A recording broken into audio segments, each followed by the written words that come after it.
दोस्तों बहुत बहुत स्वागत करता हूं आप सभी का। आज की हमारी वीडियो हमेशा की तरह बहुत ज़्यादा कीमती होने जा रही है।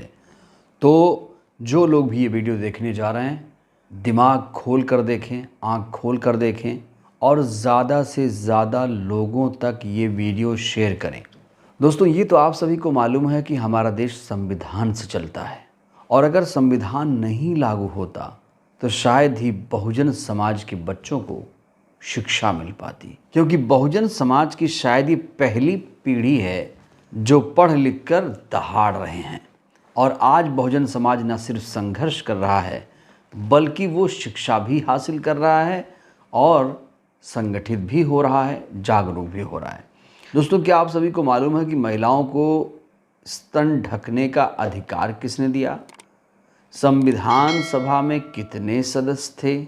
बाबा साहेब के लिए सबसे ज़्यादा संघर्ष करने वाली जाति कौन सी है? किस संगठन ने राष्ट्रीय ध्वज अपनाने से इनकार कर दिया था? राष्ट्रीय ध्वज कब अपनाया गया था? संविधान में कुल कितने भाग हैं? संविधान की पुस्तक में कुल कितने पेज हैं? दोस्तों क्या इन तमाम सवालों के जवाब आपको पता हैं? अगर नहीं तो दोस्तों एक वीडियो मैं आपको दिखाने जा रहा हूं जिसमें मासूम बच्चे, छोटे छोटे बच्चे इतने कठिन सवालों का जवाब 1 सेकंड के अंदर दे रहे हैं, बिना देरी के दे रहे हैं। ये वीडियो इस समय सोशल मीडिया पर काफ़ी ज़्यादा शेयर किया जा रहा है और लोग इन बच्चों की खुलकर तारीफ कर रहे हैं। देखिए दोस्तों। महिलाओं को स्तन ढकने का अधिकार किसने दिया था? टीपू सुल्तान ने महिलाओं को स्तन ढकने का अधिकार दिया और पंडितों ने इनका विरोध किया, इसलिए टीपू सुल्तान ने 800 पंडित को काट दिया। भारत के किस संगठन ने राष्ट्रीय ध्वज को नहीं अपनाया था? राष्ट्रीय स्वयं सेवक संघ RSS। बाबा साहब की मृत्यु कब हुई थी? 6 दिसंबर 1956। संविधान ने राष्ट्रगान को कब अपनाया था? 24 जनवरी 1950। संविधान में कुल कितने सदस्य थे? 389। संविधान ने राष्ट्रीय ध्वज को कब अपनाया था? 22 जुलाई 1947। भारत में प्रथम दलित वर्ग के राष्ट्रपति कौन थे? KR नारायण। संविधान में कुल कितने पेज हैं? 251। बाबा साहब ने क्या लिखा था? संविधान। बाबा साहब का जन्म कब हुआ था? 7 अप्रैल। बाबा साहब की पत्नी का नाम? रमाबाई। बाबा साहब के कितने बच्चे थे? 5। बाबा साहब ने क्या लिखा था? संविधान। महिलाओं के लिए प्रथम स्कूल किसने खोले थे? सावित्रीबाई फुले। विश्व में सबसे अधिक मतदान वाला देश? भारत।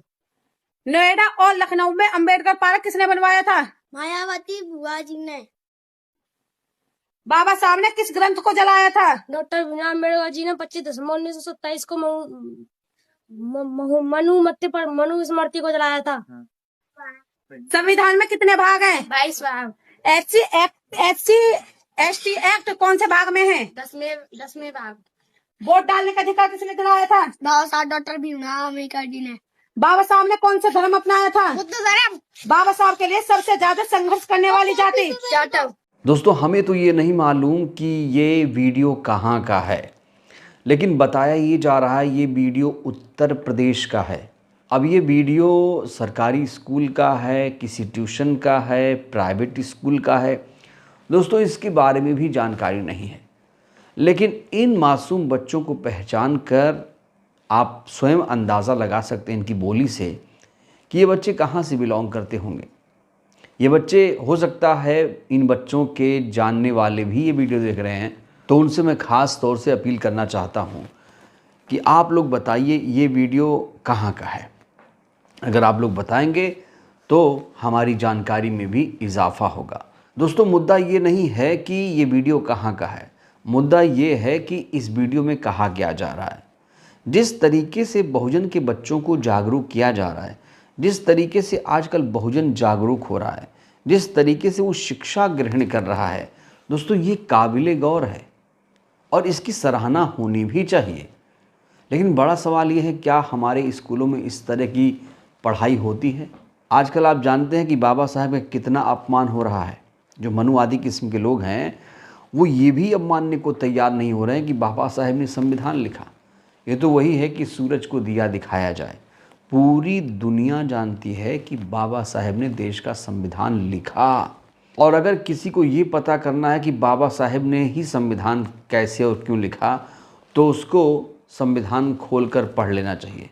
इन बच्चों को आपने सुना कि ये बच्चे कह रहे हैं कि वोट का अधिकार भी बाबा साहब ने दिलाया। और जानते हैं इस संविधान बाबा साहब ने क्यों लिखा? क्योंकि इस संविधान में समानता, बंधुत्व, भाईचारे के अलावा आरक्षण का भी अधिकार है। वही आरक्षण जिसके पीछे हाथ धोकर जातिवादी लोग पड़े हैं। जातिवादी लोग कह रहे हैं कि भाई आरक्षण ख़त्म करो, पहले जाति ख़त्म हो या फिर आरक्षण ख़त्म हो। दोस्तों ये अपने आप में बड़ा सवाल है। और जातिवाद कब ख़त्म होगा ये भी बड़ा सवाल है। जिस दिन कोई दलित दूल्हा बिना सिक्योरिटी के घोड़ी पर चढ़ जाएगा, उसी दिन ये मान लिया जाएगा कि इस देश में जातिवाद खत्म हो गया है। लेकिन जाति खत्म करना या जातिवाद खत्म करना दोनों अलग अलग विषय है। अब यहाँ पर कुछ जातिवादी लोग ये कहते हैं कि पहले आरक्षण खत्म करो, कायदे से पहले जाति खत्म होनी चाहिए। ख़ास तौर से वो कथित उच्च जाति के लोग जो सैकड़ों साल से आरक्षण लिए हुए हैं। आजकल स्थिति ये है दोस्तों कि एक दलित पुजारी भी नहीं बन सकता, एक दलित शंकराचार्य भी नहीं बन सकता, एक दलित आरएसएस का चीफ भी नहीं बन पाया अभी तक। क्यों नहीं बन पाया? इसमें आरक्षण किसने लागू किया? ये बड़ा सवाल है। तो जो आरक्षण सदियों से चला आ रहा है, उस आरक्षण को ख़त्म करने की बात ये लोग नहीं कर रहे हैं। अभी जो 70 सालों से आरक्षण शुरू हुआ है, अभी पहली पीढ़ी ही पढ़ाई कर रही है और इनको आरक्षण से दिक्कत शुरू हो गई। तो जिन लोगों को ये लगता है कि आरक्षण बुरा है और आरक्षण ख़त्म हो जाना चाहिए, सबसे पहले उनको अपने गिरेवा में झांकने की ज़रूरत है। पहले जाति खत्म होनी चाहिए, जाति, क्योंकि जाति के नाम पर ही जातिवाद है और जाति के नाम पर ही हर बवाल विवाद शुरू होता है। दोस्तों जहां एक तरफ इस वीडियो की खूब तारीफ हो रही है, जो बहुजन समाज के लोग हैं इस वीडियो को शेयर कर रहे हैं, बच्चों की हौसला अफजाई कर रहे हैं, तो वहीं दूसरी तरफ जो जातिवादी मानसिकता के लोग हैं, जो मनुवादी मानसिकता के लोग हैं, वो इन बच्चों के खिलाफ उल्टी सीधी बयानबाजी कर रहे हैं। गाली गलौज तक भी सोशल मीडिया में की जा रही है। उन्हें भीमटा, नीले कबूतर, नीलचट्टा, पता नहीं दोस्तों क्या क्या बोला जाता है। आजकल बहुजन के खिलाफ कितनी ज़्यादा गाली गलौज हो रही है, इसे अगर आप देखना है आपको तो आप सोशल मीडिया पे आ जाइए। दोस्तों अब वो ज़माना नहीं रहा कि लोग बातों को अंदर रखे हुए हैं। अब ये क्या कहते हैं, अमृतकाल है, रामराज है। अब यहाँ पर मुसलमान को गाली देना है तो तुरंत दे दो, अम्बेडकर को गाली देना है दे दो, अम्बेडकर की मूर्ति तोड़ना है तोड़ दो, बहुजन समाज को कह दो भीमटा है, नीला कबूतर है, नीलचट्टा है।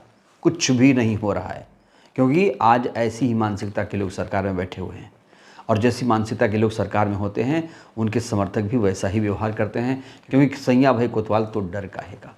बहरहाल दोस्तों इस वीडियो में इतना ही। ये वीडियो आपको कैसी लगी? इन बच्चों ने आपका कितना ज्ञानवर्धन किया? राय दीजिएगा। बहुत बहुत धन्यवाद।